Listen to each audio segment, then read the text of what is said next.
कुंडली के नाम के एक भक्त थे।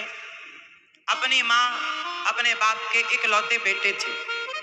बड़ा लाड़ प्यार माँ करती, और माँ इतना लाड़ प्यार करती, मेरा बेटा एक ही बेटा है, कोई है नहीं सहारा। कुछ दिन बाद बेटा बड़ा हुआ, शादी हो गई, दुल्हन आई तो दुल्हन बड़े बाप की बेटी थी, तो ढेर सारा धन लेकर आई। तो बेटी ने मतलब दुल्हन ने अपने पति से कहा, सुनो अब जो हम कहें वही करना है।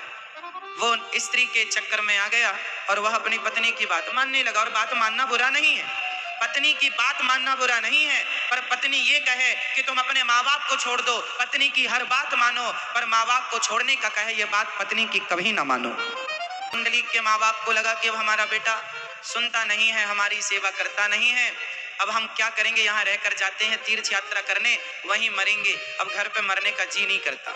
दोनों माता पिता, बुढ़ा बुढ़ी, बूढ़े माँ बाप चल पड़े तीर्थ यात्रा पर।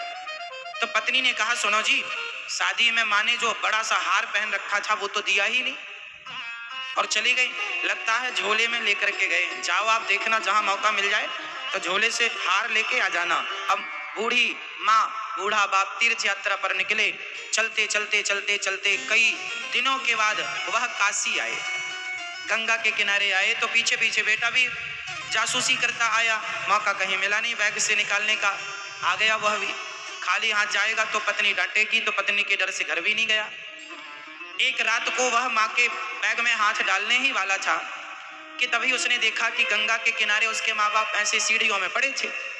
तो गंगा जी से गंदे से कपड़े पहनकर एक महिला निकली और उसके माता पिता के सामने आकर खड़ी हो गई, और उसके माँ बाप का दर्शन किया, और दर्शन करके वह बिल्कुल शुद्ध कपड़े पहन करके, साफ सुथरे कपड़े अपने आप हो गए।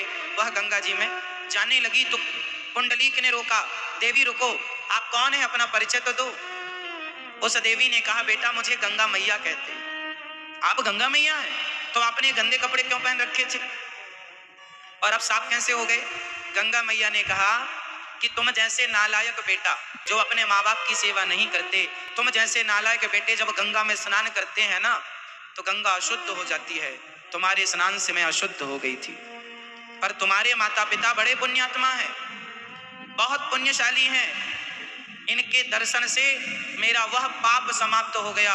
जो गंगा जी को तुम जैसे नालायक बेटों से गंगा अशुद्ध होती है, ऐसे भक्तों का जब हम गंगा होकर भी दर्शन करती हैं, तो हम गंगा होकर भी, गंगा पापियों को शुद्ध करती है, पुण्यात्मा तो खुद गंगा को ही शुद्ध करते हैं। गंगा पुण्यात्माओं को शुद्ध नहीं करती, गंगा पापियों के पाप धुलती हैं, पुण्यात्माओं के स्पर्श से गंगा के पाप धुल जाते हैं।